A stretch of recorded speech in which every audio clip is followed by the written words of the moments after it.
What right about now. City now? What about City one? Bro, you're down bad. You can't be coming here. That's my point. As down bad as Liverpool are, they won't watch Liverpool. You're down By bad. the next time we sit in this chair, Liverpool can be ahead of Man United. Don't talk about the That's next time. like telling me about Casemiro, Anthony, Talk about now. Bro, we beat this guy. He's not supposed to be talking. I know. I don't understand why you're so Thank God confident. it's not another competition and we have to play 20. Just because you beat You can City, beat all of a us. sudden you're so confident. And I decked you well. I decked you well. 1-0 is decade. Yes, can you do that?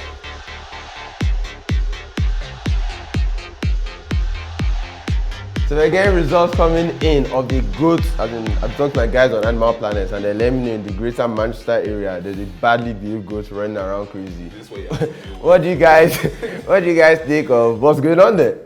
well, towards Ramadan they get agitated, so maybe something's coming and Ronaldo is just getting it's not making sense. 1 minute before the final whistle, you just decide, hey, let me take the attention, let me walk down with style, And finally, he did just leave the match. He left the stadium. He doesn't want to ever Ten Hag has to yarn again. That's rude. Very rude. Yeah, and it was just unfortunate because he was actually supposed to come on as a substitute. And he said no, apparently. And he declined coming on as a substitute. So, but I feel like Roy Keane said it the best, right? It was major disrespect for Manchester United to hold on to Ronaldo when there were offers for him to leave. What offers? That's the problem. They're not See, it's not like there were concrete offers that would beat, the amounts that Manchester United had invested in him and that they were hoping to get back. But there were options for him to leave, right? And he could have said, yes, I want to leave. Yeah, he did say he wanted to leave. Okay, so yes, there was a point where they said, we don't want you to leave. But there was actually a point where I remember they were like, okay, you can leave. And he had like 2-3 weeks before the end of the window. He thought he could leave and he realized he couldn't leave. That's why I happened. That's actually the cocoa of it. He should never come. No, I disagree with that. That's a whole conversation. See, if he didn't come, may have been happier and he may not have done what he did. It's like Ronaldo coming just we're not going to excuse me. I think once Erik Ten Hag was coming into the squad, there was no place for Ronaldo in his squad that's trying to be managed by a young manager who is trying to build a long-term project with young players. Ronaldo was always going to disrupt that in some way. Even if he wasn't playing badly, was that now we're in a situation where the minutes off the bench is Ronaldo that is asking to come on that game instead of Garnacho or somebody else. Yeah. So it's just always going to be a problem. And is that worth it for 17 goals last season? I don't know. You didn't even make Champions League with him, so I don't know if I'll say it was worth it. So I guess the question now is it a hit or a miss? Ronaldo going to Manchester United, where we are right now. Because when he was coming, he said we're going to win the league. I remember those conversations. He came along with Varane, Sancho, and I feel like that's a bit reactive, and that's just it was a problem of the squad. I mean, the entire club not understanding and not having a clear vision.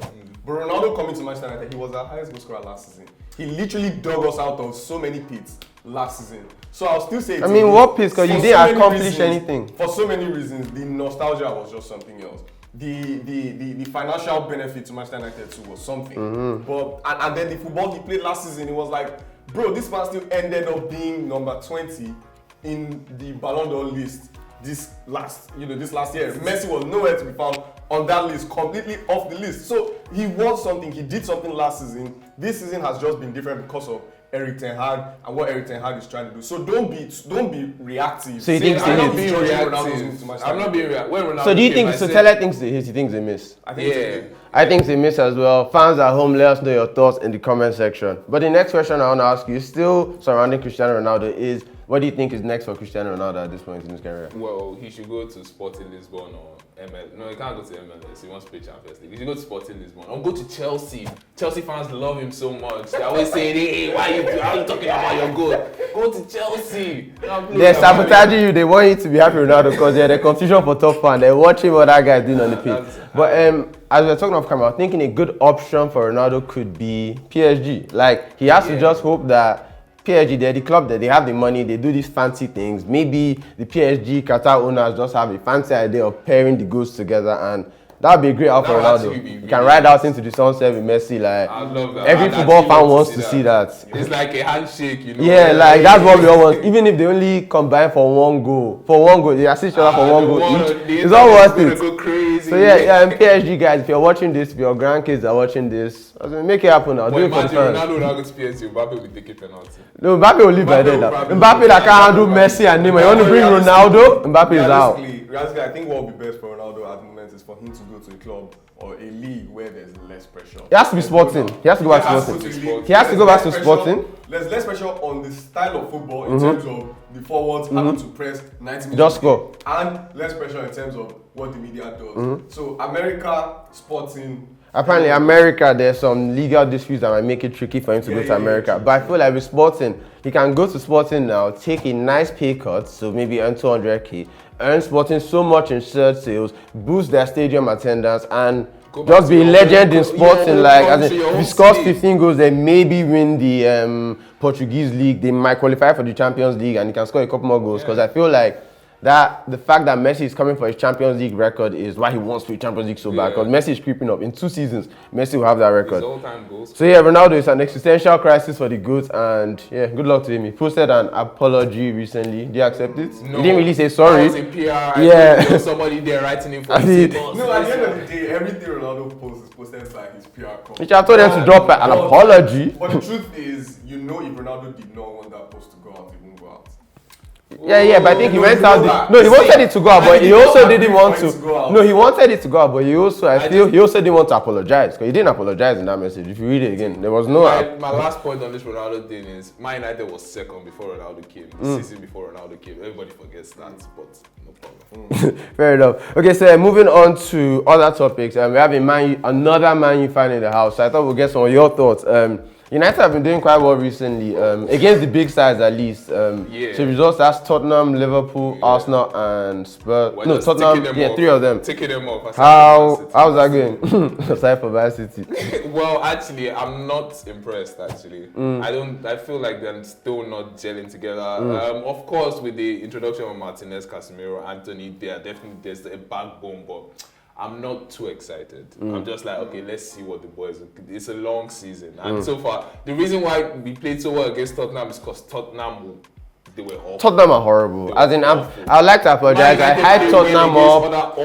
I hyped Tottenham up. I thought, but funny thing is, they might still make the third I thought they would make, but it's just so boring to watch. And Conte, like this kind of what happened when he was at Chelsea, it was incredibly boring to watch, but it got results. But I just hate watching Tottenham. Son looks like a shadow of himself. He's playing left back half the time. Only Kane scores. It's so boring. So this is the thing, right? I'll talk about Manchester United and how they played, and then I'll talk about Tottenham game because it's a bit unfair. It's very unfair for you to say what you just said about Tottenham and the way they played. I've been watching them for 6 weeks. At the end of the day, so bad. Tottenham did get good results against some of the big sides. No, they get results, but it's about the way they play. So let's now go back to Manchester United as a whole, right? Your assessment is also very unfair, and I don't know if you watch Manchester United. Manchester United seem to be on a very, very good path now. There's a very good trajectory. If you look at the way Manchester United have been playing over the past, the only game that they actually really dropped the ball was against Manchester City, and it looked like they gave too much. In fact, it looked like they were just scared of Manchester City, right? There was no pressure on their defense, there was no pressure in the midfield, and everything just went to SHITS. But you know, Man U played better under Ole. Like they played better football under Ole than what Ten Hag. I disagree because with Ten Hag now, I'm seeing an actual style of play that is consistent over a number of games. The only problem now is conversion of chances. Manchester United have had in that Tottenham game, we had the highest number of shots of any team over 90 minutes in the Premier League. We've had the highest number of shots total in the Premier League. So that is the point where I feel like Manchester United still need to work on. But besides that, the entire play, like by all the players, has been superb. Luke Shaw, when you bring Luke Shaw competition, I swear, that's when he turns into another man. He's even lost some weight. I was watching him. Yeah, he's looking when very Teles fit. came that time, when Teles came with Tyrone Malacia, and he saw that this Tyrone Malacia is actually going to take my place, and he's come. Diogo Dalot has been exceptional. You cannot. And then Anthony has been a revelation. Jadon Sancho still seems to be the one that needs to figure. Maybe Ten Hag has to find a way to make him, a lot more useful instead of him, Sancho is mid, bro. Sancho has not been. I'm still not convinced about Man. That's the thing. Sancho is mid. Sancho has not been taking players on. He has been passing back a bit too much. So those are the little kinks. And then I'm finishing. Besides that, Manchester United. Let's see what we do against Chelsea. I think because Chelsea are a very strong team. They're very structured. That's a very big game. Even if we lose against Chelsea away, because we're playing away, Chelsea's playing at home, I still do not mind because we played Liverpool, we played well, we played we played Tottenham, we played well. So, I think it's interesting. United, you say you've had all these good results and all that, but this weekend, if you don't beat Chelsea, Liverpool with the season we've had, we can leapfrog you. So it's like you're getting the results in the big games where you're going to, big games, people rise to occasion in big games. Look, Liverpool got a result against Man City in a big game because it's a big game. So yeah, United have been able to do that in big games, but it's like you can't build that consistency. You're dropping points where you shouldn't and picking points. So you're robbing the rich and kind of giving the poor. I don't necessarily agree because we're about to leapfrog. Liverpool are about to leapfrog you. We played 9 games. We lost those 2 games at the start of the season, and then we drew against a very, very good Newcastle side. So what are we saying? But you're about to drop to 6. I can't say we're going to beat Fulham. I can't confidently say we're going to beat. Have we played Newcastle? We drew. Look at how that draw, they literally held us. I'm not convinced yet. Yes. So that wraps us up on. No, another question I wanted to ask you. Your guest and Sean, we haven't heard this. What is your top 4 prediction? You've had 9 weeks to amend that. My top 4: Man City, Arsenal, Liverpool, and Chelsea. Fair enough. Solid top 4. I'm glad you put Liverpool in top 4. We're getting our respect back. What are you after back-to-back W's. I'm not going to deceive myself. Was Man U, Arsenal, Liverpool, and Man U? No, sorry, City. Man U. Am I insane? Am I high? Man City. Okay, normally it's Arsenal. I'll take up. Did you have Tottenham in there? No. So no Tottenham. Chelsea are in the Grand Potter. I think he's gonna. Yeah. Chelsea always have a way of making that. So they just have. Potter is doing quite well, to be fair. They picked up a bunch of. They picked up a bunch of good results. And I thought once you change manager, it's like power up and they just go on. New manager bounces their bag. But they drew against Brentford. I think that's one game. Yeah, that was a good result. I like to see that. That looks sauce. I'm not gonna lie. Brentford are a top side that can cause anyone problem. Brentford beat us 4-0. But that was against the Manchester United side that did not know what they were doing. This is the Chelsea side that has won 7 games. This is the Chelsea side in the East. They can also say that they're rebuilding and it's the Premier League. You can drop points. It's a draw at the end of the day. Brentford beat some of us if they catch us. If you draw with them, it's not the worst result in the world. We'll see how they do. This game versus United is a very big game because it lets us know a lot about both managers. So I'm very excited to watch that game. And we'll probably get more into that in the next section. But first, I want to talk about FPL. How's that going for you so far? How's it going? Game week 12 was a very interesting game week. Thankfully, I had my free hit still, and I was able to make changes.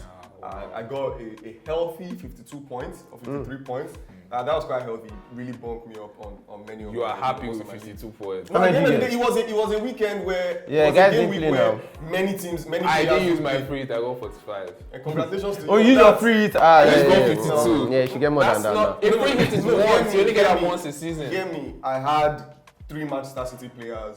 But in the free hit, you remove them in the free hit. I had to remove them. I had 3 Man City and 2 Arsenal. I removed 1 Man City. But this week is not. I think it's too early. You only have 1 free hit all season. There are going to be FA Cups and all that things that are coming. There will be. I think there will be a refresh of your listings. Not free hits because of the World Cup situation. Right. Just refresh of free hit. So if you get 3 wildcards this season. No, yeah, I think 2 or 3. We've gotten 2 wildcards already, so we're getting a 3rd one with the World Cup. So like Taylor said, this week was a pretty low scoring week on average. I got about 45 points, not a great week. Yeah, no Haaland playing, none of the City boys played. I brought in Salah and captained him after the City result. Hey, but before we move on to that, Taylor said we're going to be drinking Liverpool tears today after the City results. Alpha, you're looking quite thirsty.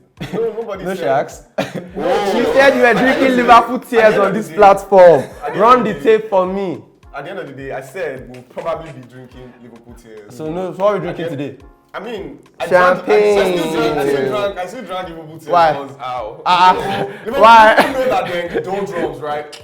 We're about to leapfrog you, as in this weekend. If you don't beat City, if you don't beat Chelsea, we go ahead of you now. That's if you win your match. If you don't beat Chelsea, yeah, if you draw a match, we go ahead of you. Even if you draw the match, we go ahead of you. And it's Nottingham Forest. You're not happy for me, don't lie. Don't pretend you're happy for me, Joe. That's what guys like doing. Okay, but back to where we are.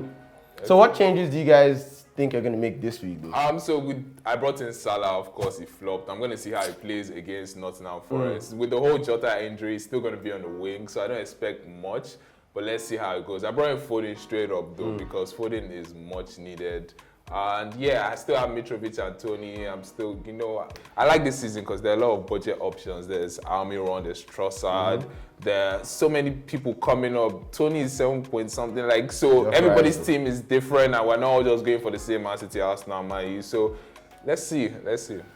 Yeah, I also brought in Salah, and that didn't go great. Obviously, captained him. That's probably why I have 45 points at the moment for last week. But the real dilemma for me now is how to get Haaland back into my squad, because I have one transfer. So it's either I take out Harry Kane to have the base afford it, or if I take out Salah, I have to take out another player because Salah is the midfielder. So yeah, it's a serious dilemma. I'm sure my team will pop up on the last thing you want is Salah scoring a hat-trick and you're just there so I need a way to have, because I've just brought in Salah, and I think, yeah, he could go on a run now. I think Klopp is considering playing him and Nunes That's centrally. Your Liverpool hard talking. If Klopp is actually going to play him centrally, I knew if he plays centrally, he was going to bag. I've been saying that. And he bagged against City. But who's playing centrally? But now it might be Firmino and Nunes, but Klopp is talking about a partnership between Salah and Nunes, which I think will be our most fruitful partnership. That. Klopp, that's we need that. Salah and Nunes you know that's not likely, because that would be very unfair to Firmino, he's still playing now. No, Firmino still play. He's still going to play. He can play behind them now. Yeah, he has to play behind them because Firmino has to play. One of the kids has to play because Diaz and Jota injured. So it's about how he arranges them. Maybe he's going to play all three of them much narrower. Maybe play diamond in midfield because we don't have wingers. But yeah, if Salah plays up top, have me in FPL. Take that advice from me. What other decisions are really floating around? Saka might be injured. Yeah, I'm trying to see how I can bring Saka in, because I'm starting to slowly realize Saka and Martinelli are the go-to. Jesus is great, but for his price, I'd rather have Mitrovic and Tony and some other players. So Saka is my aim right now. Tell any other? Yeah, for me, it's just back to what it was, back to the team that that has been helping me so far this season. 3 Manchester City players. I've not regretted it. I know, right? And I think we need some Chelsea defenders as well. I've had Martinelli as well. The problem with Chelsea defenders is that there's a lot of rotation in Chelsea's defense, and the only solid is Reece James, but he's injured. He's currently injured. So that's why Chelsea defenders might not be my go-to choice. I think Chilwell is always going to be there, and Koulibaly. Yeah, but the rest of my team is, of course, Arsenal. I have those Arsenal players that are bound to give you points. Martinelli and Jesus. I'm trying to swap Jesus now for Mitrovic, like you said, because Jesus is not. If you're looking for a striker, I think Darwin Nunes can be a differential. People aren't really flocking on Darwin Nunes bandwagon now. He scored a goal recently, and if you look at the underlying numbers, for players that have played at least 200 minutes, he leads the league in shots, he leads the league in touches in opposition box, chances. So the guy is just a live guy, and I think now with the injuries Liverpool have, he's going to play. He's going to start every match and potentially play 90 minutes. And I'm backing him to score. I feel like that's an emotional decision. We'll be back. One thing I love about this show is that we'll be back here and we'll know whether it was emotional or fact. There might be some merits to what you're saying. It's just like having Rashford now. Rashford, remember what we said about Rashford? Rashford is a midfielder, so that was just a... Do you get me? And he's getting all of these chances, but he's not converting them. Darwin Núñez in that last game, he hit the bar. And scored. Do you get me? He scored, but he hit the bar. And that's what you have with Darwin Núñez. He would get those chances, but how likely is he to come? My own is his price. So I think he's what's the price at now? I think he's 9. Is it 9? So that's it's quite expensive. He wanted to replace Jesus. What's Jesus? That's what I'm thinking. If you're moving Jesus for Mitrovic. 9 is a lot of money for that. But remember, you heard it here first, Darwin Núñez, over the next couple of games. We'll be back here together. Okay, that boy's going back. I know, right? You heard it here first, and I just love it. Because we'll be back here.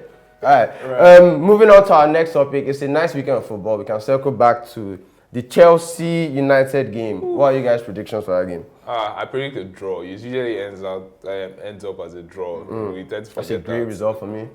No. At the end of the day, I feel like it's a game where Chelsea are at home. What about City now? What about the City one? Bro, you're down bad. You can't be coming. Maybe the craziest part, that's my point. As down bad as Liverpool are, the whole world cry Liverpool. You're down By bad. the next time we sit in this chair, Liverpool can be ahead of Man United. That channel is telling me about Casemiro, Anthony, bro. Bro, we Okay, no problem. We'll see it. I know. I don't understand why you're so confident. Thank God it's not a knockout competition and we have to play 20 Just because you beat you can City, beat all of a us. sudden you're so confident. See how we deck City now. I decked you well. 1-0 is decking. Yes, can you do that? Can anybody in this league keep Haaland quiet? But did we not deck you? Did you do it? Haaland gave you 3. Did we not deck you? Haaland gave you 3. Foden now added 3 on top.